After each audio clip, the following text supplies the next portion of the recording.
Mesdames les modératrices, merci. Chers confrères, mesdames, messieurs, bonjour. Très heureux de vous parler aujourd'hui de désaturation opératoire. Alors, j'essaie de lancer mon truc. C'est poussif, faut y aller. Faut insister. Alors, la première question que je me suis posée, c'est pourquoi c'est un cauchemar, puisqu'on est dans la session cauchemar pédiatrique. Déjà, les événements indésirables respiratoires en anesthésie pédiatrique, on sait que c'est fréquent. Vous la voyez souvent au début de nos diapositives dans la présentation, mais l'étude Apricot, elle a montré que dans plus de 3% des cas lors d'une anesthésie pédiatrique de 0 à 18 ans, il y avait des événements indésirables respiratoires. Aussi, chez l'enfant, on est dans un autre contexte. La désaturation, elle est plus rapide. Et là, vous avez ces résultats d'une étude assez ancienne, finalement, 1994, mais c'est très facile à piger. C'est en gros, ils attendaient le temps qu'il fallait d'apnée pour arriver à une désaturation de dessous de 90. Et vous voyez que si on part du bas, plus on diminue en âge, plus le temps qui nous sépare d'une désaturation est court. La désaturation, c'est grave. Je ne vais pas vous redire que ça peut avoir des conséquences neurologiques à long terme, que ça peut entraîner des arrêts cardio-respiratoires hypoxiques. Ça, Jean-Noël en a parlé tout à l'heure. Et on sait qu'en dessous de 90% de SAT, on a la PaO2 qui chute de façon verticale. Oui, sauf que la désaturation, il n'y a pas des masses d'outils. Il y a des fiches SFAR sur bronchospasme, laryngospasme, mais on est dans des cadres précis étiologiques de désaturation. Là, j'ai cité l'algorithme DOPE qu'on peut utiliser en cas d'arrêt cardiaque d'origine respiratoire pour éliminer une obstruction de la sonde ou bien dû à un bronchospasme. Mais on n'a pas 36 façons de réfléchir sur la désaturation finalement. Alors, le seuil de 95% est communément utilisé dans la littérature pour parler de désaturation, mais est-ce qu'on va s'arrêter là? Est-ce que tout est dit? En tout cas, j'ai un ami américain qui n'est pas d'accord avec ça, qui pense qu'on peut dire d'autres choses. Bon, il n'est pas avec nous, il m'a dit qu'il était sur un tournage. La désaturation pour un enfant de 2 mois, moins de 95%. C'est pas pire, diraient nos amis canadiens. Mais pour un enfant de 276 mois comme celui-ci, moins de 95%, j'espère qu'il n'aura pas 95% de SAT ou 94 au départ de Los Angeles dans quelques années. Alors déjà, on peut s'interroger sur les cibles de saturation. Et là, il y a ce très beau travail 2014, il me semble, oui, qui m'a mis en évidence qu'en fonction de la catégorie d'âge, l'objectif de saturation n'était pas le même. Pour l'enfant prématuré, le nouveau-né prématuré, entre 88 et 94%, c'était acceptable. Pour l'infant, c'est le nourrisson, c'est moins d'un an, la traduction d'infant. Donc c'était 95%. Et puis pour le reste des enfants, c'est-à-dire sous-entendu au-delà d'un an, c'était plus que 95% de SAO2. Alors effectivement, la catégorie d'âge, elle doit rentrer en compte dans notre appréciation de la notion de désaturation péropératoire. Mais il y a aussi les comorbidités. Est-ce que cet enfant, il a une cardiopathie congénitale cyanogène? C'était quoi sa SPO2 de départ? Et puis, il y a aussi la différence entre la SPO2 et la SAO2. Il y a des biais de la mesure de l'oxymétrie pulsée. En général, au-dessus de 90% chez l'enfant, on dit qu'il y a 1 à 2% de différence entre SPO2 et SAO2 et la PaO2. On dit que cet écart, il augmente en dessous de 90% de SPO2 et il peut y avoir 5 à 10% de différence entre ces deux chiffres. Les enfants à la peau noire, on a remarqué, il y a toute une littérature qui dit que ça peut surévaluer la SPO2 de 3 à 4 points. Et puis l'anesthésie en altitude, il y a des papiers d'anesthésie pédiatrique en altitude, et dans les Andes, à 2800 mètres d'altitude, la saturation de base des enfants, c'est 90-91%. On est déjà en dessous de 95. Alors finalement, plutôt que d'utiliser une définition statique, je vous propose plutôt d'avoir une vision cinétique de la désaturation. Et on peut imaginer que ce serait une diminution de la baseline de 5 points. Ou alors, une réponse non satisfaisante à l'administration et à l'augmentation de la FiO2. Ou bien alors une redésaturation en retournant au niveau de FiO2 de base qu'on avait augmenté pour la désaturation. Vous voyez? Alors, prendre en charge une désaturation, c'est des réflexes d'anesthésiste. Ça fait partie de notre culture. Toujours un peu trois temps, anticiper. Christelle Sola parlait de l'intox-Osael en disant faut prévoir, détecter, voir les signes. Tu nous faisais une sorte d'état des lieux de tous les signes qu'on peut avoir en cas d'intox aux AL. C'est la même chose pour la désaturation. Je la détecte et puis la traiter. Alors quand on regarde les deux grands cadres, les deux grandes causes de désaturation péropératoire, on peut se fier au Lancet Apricot, toujours une fois, Lancet 2017. Il y a deux grandes causes, perte de contrôle des voies aériennes et événements sévères respiratoires.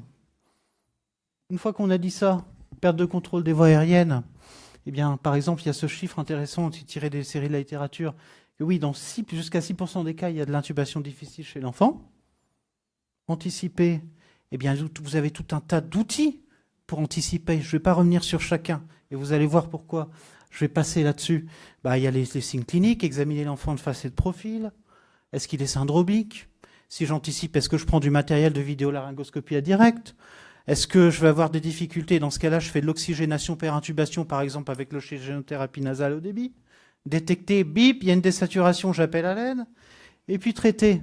Alors il y a tout un tas d'algorithmes. Par exemple, dans le cas de la perte de contrôle des VAS, là c'est un algorithme européen. Je crois que c'est Nicono qui est tiré de la recommandation européenne de gestion de l'intubation difficile du nouveau-né paru dans le BGA il y a 2 ans. Ça, c'est pour la perte de contrôle des voies aériennes. Puis après, il y a les événements sévères respiratoires. Les événements sévères respiratoires, encore apricote, mais bon, tellement une belle étude, donc il y a des choses à dire. C'était le laryngospasme, le bronchospasme, l'inhalation et le stridor. Fait intéressant, ça arrive la plupart du temps à l'extubation. Ça, j'aime bien le répéter, parce que souvent, quand on induit, on a l'impression que c'est sacré, la salle, et puis à la fin, c'est le bordel, et on essaie de se concentrer pour faire notre extubation, et il y a du bruit partout, ça ouvre, ça ferme les portes, ça se marre. Bon. L'extubation, c'est important, c'est un temps clé. Anticiper. Souvent, les événements respiratoires, ils arrivent sur des terrains d'enfants avec des infections des voies aériennes supérieures. Et là, l'iconographie, elle est tirée c'est une liste de choses à faire en pré, per et post-op, proposée par Britta Sternberg d'Australie, de Perth, et publiée dans le BJA, il me semble, l'année dernière. Détecter, pareil, j'ai un événement respiratoire, je demande l'aide, et puis je traite, et là, j'arrive vers des causes plus spécifiques d'événements respiratoires qui, la plupart du temps, sont le laryngospasme, les bronchospasmes. Et ça, finalement, au bout d'un moment, on sait le faire, puisqu'on a des fiches, on a des formations théoriques, et puis à la fin, on s'habitue à gérer ces événements qui arrivent de façon récurrente. Bon, est-ce que c'est la fin du topo? 15h44, c'est peut-être un petit peu court. Probablement, non. Il y a peut-être des choses à dire, d'autres choses à dire. Et si c'était si simple que ça, les universitaires et les praticiens hospitaliers impliqués dans l'anesthésie pédiatrique au niveau national ne se seraient pas réunis autour d'une table pour travailler et nous faire des recommandations d'organisation matérielle, structurelle, fonctionnelle. Alors la désaturation, en fait, c'est un peu plus compliqué que ça. Déjà, il n'y a pas une désaturation, mais il y a des désaturations. Prépare, induction, entretien, et puis réveil. OK. Et alors, qu'est-ce qu'on fait de la désaturation à ces moments-là? Le problème, c'est que l'approche de la désaturation, c'est que c'est une prise en charge intégrée. Une prise en charge intégrée. C'est-à-dire qu'en gros, il faut faire plusieurs choses à la fois et rapidement. Parce que vous vous souvenez de la première diapo, cauchemar pédiatrique. Alors déjà, il faut vérifier son matériel. Ça, c'est quand vous vous souvenez de l'algorithme DOP. Donc, est-ce que mon circuit est encore branché? Est-ce que mon patient n'est pas extubé?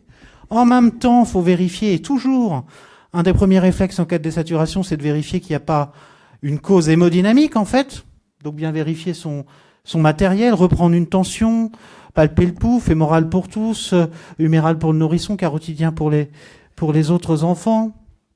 Et puis, en même temps que ça, une fois qu'on a éliminé une cause matérielle et une cause hémodynamique, on peut analyser les signes respiratoires cliniquement avec l'auscultation, les pressions sur notre respirateur, l'aide CO2. On peut augmenter la FiO2, se mettre à ventiler à la main et puis interpréter le contexte anesthésique et chirurgical en fonction du moment où on est, qu'est-ce que j'ai fait, qu'est-ce que j'ai poussé comme drogue et est-ce qu'il s'est passé quelque chose de particulier dans le champ opératoire. Et ben voilà, la désaturation, on pourrait s'arrêter là en disant il y a tout ça à faire. Hein. Ce serait encore un petit peu court parce que il y a toute une complexité de raisonnement intégré à appréhender. Sauf que, comme je vous l'ai dit au départ, il n'y a pas beaucoup d'outils pour réfléchir. Alors, on s'est posé un petit peu au sein de la SafeTouch Initiative et pour proposer des façons d'appréhender et d'intégrer le raisonnement complexe avec tous ces éléments qui soient le biais du matériel, l'hémodynamique et les signes respiratoires, etc. Et dans l'approche d'une désaturation en fonction du moment où elle arrive. un peu petit peu comme si on se posait autour d'une table, autour d'un café. Je sais qu'on aime bien ça, et puis qu'on se mettait à réfléchir. Attends, qu'est-ce que tu regardes dans cette situation si ton patient dit sature? Alors, Léo, 4 ans, 15 kilos, chirurgie d'amygdectomie. On est dans le contexte d'une induction inhalatoire sévoflurane, 6%. Donc là, vous avez compris que je vais d'abord vous parler de désaturation à l'induction. FiO de 80. On a posé la voie veineuse périphérique avec succès, sufentanil 3 gamma, donc 0,2 gamma kilo il y a 10 secondes environ, et puis d'un seul coup SPO2 à 93%, sachant que la base c'était 99%. Quel signe clinique simple différencie une apnée d'une obstruction anatomique ou fonctionnelle des voies aériennes supérieures d'après vous? Vous pouvez vous connecter au Slido. Alors, normalement, vous pouvez le faire à travers votre application SFAR. Et vous avez cette possibilité-là d'aller sélectionner les... Alors, j'essaie de passer la diapo, mais ça marche pas trop comme avec Christelle tout à l'heure. Ou vous scannez ce QR code et mettez-moi votre idée. Attention, là, on est dans le simple, il n'y a pas de piège. C'est quoi l'induction? J'ai poussé mon SUF il y a 10 secondes, je crois. Et puis, j'ai une DSAT. C'est quoi qui différencie une apnée d'une obstruction anatomique ou fonctionnelle des voies aériennes supérieures? Franchement, la réponse est quasiment dans la définition de l'apnée. Truc bête, quel signe? Souvenez-vous, il y a à la fois des signes cliniques à appréhender, à la fois des signes du respirateur, et là, je vous demande, quel signe? Tirage, capnie, stridor, absence de capnographe, mouvement respiratoire, excellent, c'était un peu l'idée. Et on a tous des façons d'appréhender cette situation, et la réponse qu'on propose dans cette réflexion pour distinguer l'apnée de l'obstruction, c'est la présence ou pas de mouvement respiratoire. Vous allez voir, là, je défile des petits morceaux d'algorithme, et puis à la fin, pouf, je vous le donne en entier.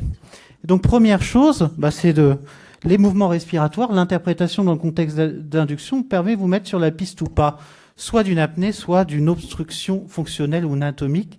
Et là, ce que j'aimerais mettre en exergue, si la souris me le permet. J'ai vu un moment ma flèche. Attendez, je regarde si ça le fait en... Mince. Je clique pour voir. Je voulais vous montrer des moments respiratoires d'obstruction anatomique ou fonctionnelle. Et on n'a pas cette possibilité, c'est dommage.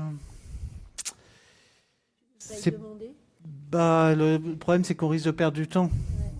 Donc, en gros, je voulais vous montrer que cet enfant, il va respirer, avoir des balancements thoraco-abdominal, et donc que l'observation clinique, ça nous met sur cette hypothèse à l'induction d'une obstruction anatomique des voies aériennes supérieures. Je passe l'image et j'attends avant que ça explose. Un peu décevant pour moi. Donc je suis en train de cliquer pour passer la diapo, mais ça ne veut pas.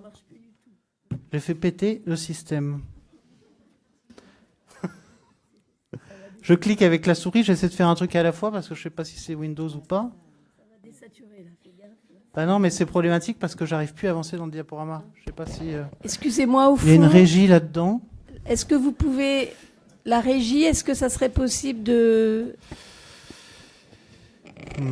Ça va peut-être laisser le temps à Georges Clooney d'arriver pour participer à ce topo, mais j'espère que ça ne va pas être bloqué 7h30. Je crois qu'il est en Amérique de l'Est en ce moment même. Attends, voilà. Tac. Alors, attends. Non, passez pas la diapo. Revenez sur la précédente. Je ne sais pas si quelqu'un contrôle Il y a quelqu'un qui contrôle? D'accord. Ouais. Voilà, donc l'ordinateur désature malheureusement. Et moi je perds du temps. Parce que j'aurais aimé vous parler de plein de choses là. Ok, donc on démarre ça. Voilà, donc c'est ça que je voulais vous montrer, c'est le fameux balancement thoraco-abdominal à l'induction qui la plupart du temps, au lieu d'être une origine fonctionnelle et d'origine atomique. Et si on peut passer la diapo suivante, si vous m'entendez messieurs ou mesdames. Remarque, c'est assez luxueux de rien avoir à toucher et que ça marche tout seul. Et voilà, et vous pouvez cliquer sur la vidéo à gauche si vous m'entendez dans l'oreillette. Je vous en prie, cliquez sur le play. en bas, là. Non. En En bas à gauche. Attendez, je le fais. Ouais. Merci. Je vous promets, il n'y a plus de vidéo après, je crois. Et on voit l'obstruction qui est traitée par un Joe Frust. Et vous pouvez cliquer sur l'image de droite, le film qui s'appelle Joe Frust sur Netflix, là. À droite, pareil, il y aura une petite encoche en bas. S'il vous plaît. Allez-y. Cliquez une fois, il faut attendre un petit peu que ça démarre. Voilà. Et vous voyez qu'en fait, avec le Joe Frust, on a une ouverture du plan glottique. Donc là, je vais prier pour le fait que j'ai pas mis d'autres vidéos, je crois pas. Ok. Alors, je reprends le contrôle, s'il vous plaît. On va pouvoir passer la diapositive suivante. Attends, on en profite un peu. Alors, en cas d'apnée, quel geste clinique permet de... Alors là, ne faites plus rien, il n'y a plus de vidéo. En cas d'apnée, quel geste clinique permet de différencier rapidement une pause respiratoire d'un laryngospasme? En cas d'apnée, on est à droite du petit algorithme, ou d'une rigidité thoracique sur les morphiniques. Quel geste clinique simple en cas d'apnée vous pouvez utiliser le respirateur, vous permet de différencier finalement la rigidité thoracique, laryngospasme, ou la pause respiratoire tout court. Alors, essayons de répondre, dites-moi.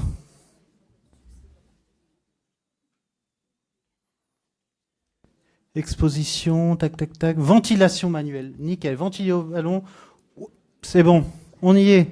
Effectivement, c'est la ventilation manuelle qui permet de vous déterminer l'étiologie de cette apnée à l'induction. Léo, ici présente avant l'induction, avant l'intubation, une désaturation avec mouvement respiratoire et que vous avez bien éliminé une obstruction atomique. L'auscultation pulmonaire est asymétrique.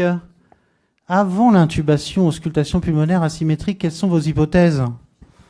Il y a des mouvements respiratoires, on a fait de Joe Frust. Et une auscultation pulmonaire asymétrique. Exact. Atélectasie, ok. Pneumothorax, yes. Eh bien oui, vous aviez tous à peu près raison. Ça peut être une inhalation cliniquement silencieuse, des sécrétions gastriques œsophagènes au pharynx, un corps étranger, une atélectasie. Et si bien vous voyez qu'on peut, comme ça, un petit peu, créer un algorithme qui permet de se diriger et d'apprendre la désaturation et d'y intégrer tout un tas de contextes et de signes cliniques. Et en résumé, la désaturation induction, ces algorithmes qui seront dévoilés au congrès de Berlin, que je dévoilerai au congrès de Berlin au début octobre, 2-3-4 octobre de l'ESPA, et qui seront ensuite en ligne sur le site safetots.org. Et sous notre impulsion avec ces algorithmes Normosia, tous les autres SafeTOTs, ces dizaines, vont être dotés d'algorithmes et de contenus de ce type. Alors, Lucie, 14 ans, correction de scoliose, hypothèse, comment étayer cette chute brutale de la SPO2 après le retournement? Comment l'étayer? Eh bien là, je vous ai pas fait de slido pour avancer. Et vous voyez qu'en fait, on peut interpréter la désaturation paire opératoire en fonction de la présence ou pas de l'HCO2. Et là, la ventilation vous permettrait de distinguer manuel un patient déjà extubé, un circuit déconnecté, ou bien si vous avez des pressions normales, une origine hémodynamique. On en parlait tout à l'heure. La chirurgie a débuté, là on est encore en intra-opératoire, et puis tranquillement le VT diminue à 4 ml kg, c'est un peu bas, on s'était dit 6-8, et vous reprenez une ventilation manuelle, et la ventilation est plutôt difficile. Qu'est-ce que ça peut être, à votre avis? Là vous pouvez y aller, parce que je crois qu'il n'y a pas de slido là. Qu'est-ce que ça peut être? Ça fait un petit moment que ça a démarré. Et puis, tranquillou, on va vers 89%. FiO2, 40%. Le VT, vous reprenez, ça ventile pas des masses bien. Qu'est-ce que ça peut être? Intubation sélective. Et en fait, là, vous pouvez réfléchir comme ça, en vous disant que vous reprenez la ventilation manuelle, ça ventile pas bien, vous éliminez les facteurs mécaniques, vous souvenez les bulles rouges, celles en haut à gauche, et puis ensuite, vous allez faire des causes bronchospastiques, qui peuvent être de différentes étiologies, l'insuffisance d'anesthésie, l'anaphylaxie, l'œdème pulmonaire ou l'asthme. Et ensuite, finalement, quand vous arrivez, et la clé, c'est le raisonnement étiologique, et à la fin, vous appliquez ce que vous savez faire, c'est-à-dire c'est un bronchospasme, vous savez ce qu'il faut faire, approfondir l'anesthésie, curariser, etc. La désaturation, donc intraopératoire, peut s'envisager dans un contexte d'intubation et aussi dans un contexte de masse laryngée. C'est un petit peu différent l'algorithme masse laryngée. Et après, il y a la désaturation au réveil. Et vous êtes appelé pour une désaturation, là, SPO2 91%. Lorsque vous arrivez, fréquence respiratoire écrasée, 82 de SAT, c'est quoi votre conduite à tenir? Et là, on est dans un contexte d'un enfant de 3 kilos qui a eu une chirurgie de sténose du pylore. D'un seul coup, il est saturé, il est extubé. Et puis, il a plus de fréquence respi. Qu'est-ce qui s'est passé, là? On est en salle de réveil. 2-3 actions. Qu'est-ce que vous faites, là? 82 de SAT, on est le format nouveau-né, là. Oui, merci, on ventile. Et on apporte de... Ouais, nickel. C'est bien, c'est mieux que les vidéos, ça.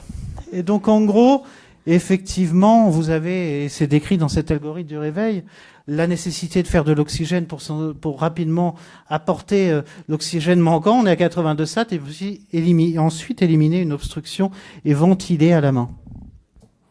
Et voici en résumé,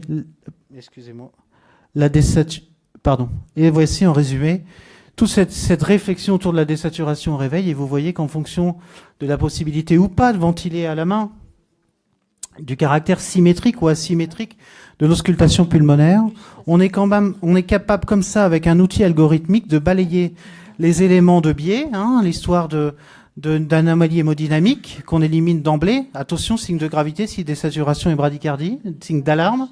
Et puis ensuite, on va sur les causes respiratoires. On tient compte du contexte. Et puis ça aurait pu être aussi, s'il y avait pas de mouvement respiratoire, de l'apnée sur une cause de rinçage de voies veineuses, etc. Vous voyez, la désaturation, à mon avis, c'est comme ça qu'il faut l'aborder. C'est un raisonnement complexe intégré. Il faut tenir compte du moment de l'intervention. Et puis, il faut interpréter tout un tas de signes en même temps. Et c'était justement l'intérêt de ces algorithmes autour de la désaturation. Donc la désaturation, je vous invite à vous baser sur une définition cinétique de la désaturation, plutôt qu'une définition statique.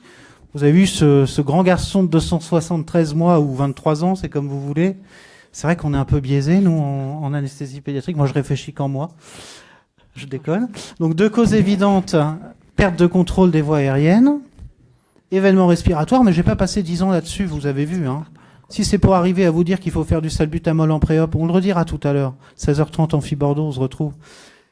C'était pas l'objet du topo. C'était vous faire comprendre qu'il y a 2 grandes causes et que surtout ensuite c'est un raisonnement complexe intégré qui repose sur le moment où a lieu cette désaturation. Vous trouvez donc ces algorithmes sur safetots.org et tous les DICEN dans le mois d'octobre vont être dotés d'algorithmes. Il y en a des fous sur hypoglycémie, hyperglycémie, ça va être dingue. Ça c'est Nicolas Disma qui les a fait d'Italie. Et donc intérêt d'outils d'apprentissage et d'enseignement, raisonnement complexe qui mêle action et interprétation du contexte. Je vous remercie d'être si nombreux et on se voit en amphibao. Et merci à la vidéo. Georges aurait été très fier. On a le temps pour une question. Si vous vous levez et que vous partez, vous allez être attrapé au vol. Allez-y. Moi, j'ai juste un commentaire. Si vous n'avez pas assez insisté sur la modification de position du capteur de saturation. Il y a quand même beaucoup enfin moi ça revient à un certain nombre de cas où on a des désaturations en dessous de 80 et c'est le Parlez capteur. bien dans le micro, pardon. C'est le capteur qui parfois bouge de quelques degrés et on le remet en place, ça positionne. Alors c'est j'ai eu un très beau cas clinique sur une sortie de CEC chez un nouveau-né où on avait une saturation susductale à 100 et sous-ductale à 70 et c'est le capteur de saturation qui pendouillait dans la pièce alors qu'on avait des très belles courbes de Pleutismo. Eh ben, je vous prie de m'excuser si j'ai pas été clair sur ce point. Vous avez raison, il faut éliminer une malposition de capteur. Et comme vous le remarquerez, au début de chacun des 4 algorithmes, puisqu'il y en a un sur désaturation préopératoire, mais c'était pas l'objet aujourd'hui, il faut éliminer une malposition du capteur. C'est au début de chaque algorithme. Merci à vous. À tout à l'heure. Merci à tous.